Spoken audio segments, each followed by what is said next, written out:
भाई एक प्लेट देना। ठेले वाले ने मुस्कुराकर गरम दाल और चावल की प्लेट उसके सामने रख दी। किशन ने धीरे धीरे खाया। स्वाद सरल था लेकिन दिल भरने वाला। उसने पूछा, भाई तुम इतनी सस्ती प्लेट कैसे बेच लेते हो? मुनाफा होता है? थोड़ा ही सही, 3 से 4 रुपए बच जाते हैं। असल खुशी तो ये है कि गरीब आदमी पूरा पेट भर लेता है। ये सुनते ही किशन की आंखों में चमक दौड़ गई। बस ऐसे ही करूँ मैं शुरुआत। वो जल्दी जल्दी दौड़ते हुए अपने दोस्त मोहन के घर पहुंचा। मोहन, तुम्हारा पुराना ठेला है अभी? मोहन चकित हुआ। हाँ है, पर क्यों? मुझे चाहिए, मीरा का सपना पूरा करना है। मोहन ने बिना सवाल किए ठेला दे दिया। किशन ठेला लेकर घर लौटा। शांति चूल्हे के पास बैठी थी। शांति, मुझे एक रास्ता मिल गया। हम पहले ठेले से शुरुआत करेंगे। पर खाना कैसे सस्ता बनेगा? सरकार से जो राशन मिलता है उससे ज्यादा मात्रा में नियमित खरीदेंगे। दाल, चावल, रोटी, बस साधारण पर पेट भरने वाला खाना। और तुम कितने रुपए में बेचोगे एक प्लेट? बस 20 रुपए में, केवल 20 में पेट भर के खाना। शांति की आंखों में खुशी और गर्व चमक उठा। 20 रुपए में तो हर गरीब खा सकेगा और मीरा का सपना भी जिंदा रहेगा। हाँ, कल से हमारा ठेला लगेगा। यही होगा मीरा का पहला कदम। कल उनके जीवन का नया सूरज उगने वाला था। अगले दिन सुबह किशन ने ठेले को अच्छे से धोकर चमकाया। उसने दाल चढ़ाई, रोटियां सेकी और ऊपर एक बड़ा सा बोर्ड लगाया, 20 रुपए में भरपेट खाना। गांव के चौक में जब उसने ठेला लगाया, धीरे धीरे लोग आने लगे। कुछ बच्चों ने ठेले के पास से गुजरते हुए पूछा, काका, क्या सच में 20 रुपए में भरपेट खाना मिलेगा? हाँ बेटा, यहाँ से कोई भूखा नहीं जाएगा। उसी वक्त 2 थके हारे किसान पेड़ के नीचे बैठे थे। भाई आज भी वही कल वाली बासी सब्जी लाया हूँ, घर में कुछ नहीं था। चलो मैं थोड़े पैसे लाया हूँ, कहीं कुछ खा लेते हैं।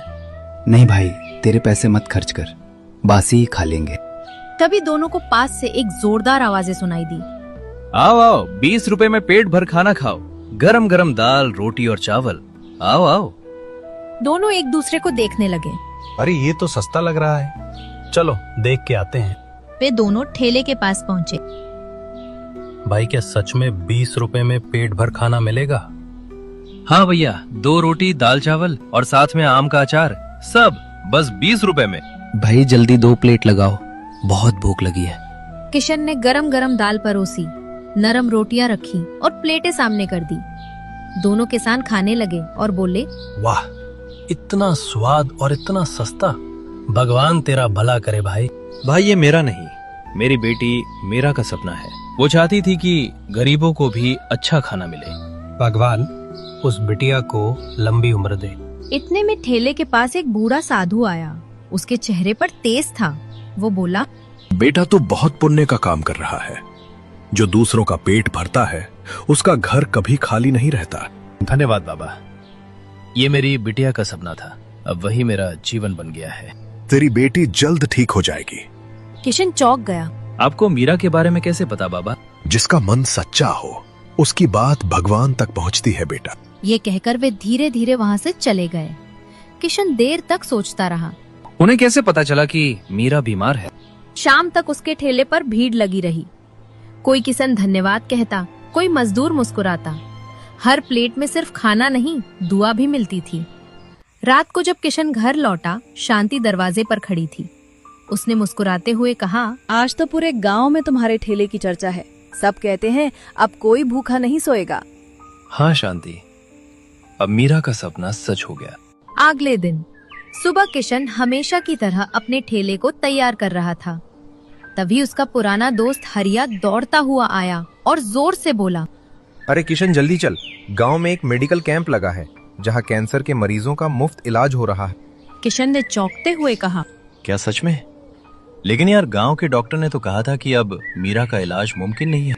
वो डॉक्टर तो गांव का है, पर इस कैंप में जो डॉक्टर आई हैं वो विदेश से आई हैं। एक बार कोशिश तो कर ले भाई, क्या पता चमत्कार हो जाए। किशन के चेहरे पर उम्मीद की एक किरण चमक उठी। उसने बिना वक्त गवाए कहा, चल हरिया, अभी चलते हैं। सुनो शांति, जल्दी तैयार हो जाओ, मीरा को लेकर चलना है। बाहर से बड़ी डॉक्टर आई हैं। पर किशन, डॉक्टर ने तो कहा था अब कोई उम्मीद नहीं है। भगवान के घर देर है अंधेरा नहीं। चलो आखिरी कोशिश करते हैं। कुछ देर बाद किशन ने मीरा को बैलगाड़ी में लिटाया और कैंप की ओर निकल पड़ा। रास्ते में वो बस भगवान का नाम लिए जा रहा था। डॉक्टर मैडम ने मुस्कुराकर मीरा की जांच की। थोड़ी देर बाद वो बाहर आई और बोली, कौन है मीरा के माता पिता? डॉक्टर साहिबा, क्या हुआ हमारी बच्ची को? आपकी बेटी को कैंसर नहीं है। किशन और शांति एक दूसरे को देखने लगे। क्या कहा आपने? उसे बस एक छोटी सी बीमारी है। मैंने दवाई लिख दी है, सही समय पर दवा दो, वो कुछ ही दिनों में बिल्कुल ठीक हो जाएगी। किशन की आंखों से खुशी के आंसू निकल पड़े। भगवान आपका भला करे डॉक्टर साहिबा, आपने हमें एक नई जिंदगी दे दी। वो मीरा को लेकर घर लौटे। शांति खुशी से बोली, सुनो जी, देखो ना, भगवान ने हमारी सुन ली। भगवान के घर देर है, अंधेर नहीं। मीरा को अब होश आ गया था। उसने धीमी आवाज में कहा, पापा क्या हुआ था मुझे? अब सब ठीक है बेटा, और हाँ, तुम्हारे लिए एक सरप्राइज भी है। क्या है पापा? कल सुबह देख लेना। अब दवा खाओ और आराम करो। अगली सुबह जैसे ही मीरा जागी, उसने कहा, पापा मेरा सरप्राइज कहाँ है? चलो बाहर दिखाता हूँ। मीरा जब बाहर आई तो सामने चमकता हुआ ठेला खड़ा था।